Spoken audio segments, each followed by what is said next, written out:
How to log into Discord account. So here is how to do it. First of all, open your preferred web browser on a device. Then in the search address bar, type down discord.com and navigate to its login section.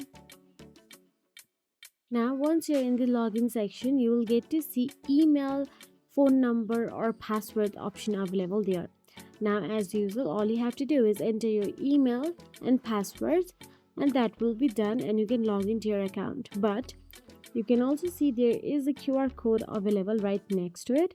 So now in order to log in with the QR code, which is the most easiest way, all you have to do is first open the device where your Discord account is logged in. So here basically I'm opening my iPhone. Here all you have to do is navigate to the camera section and tap on the camera and scan this QR code available on your desktop screen.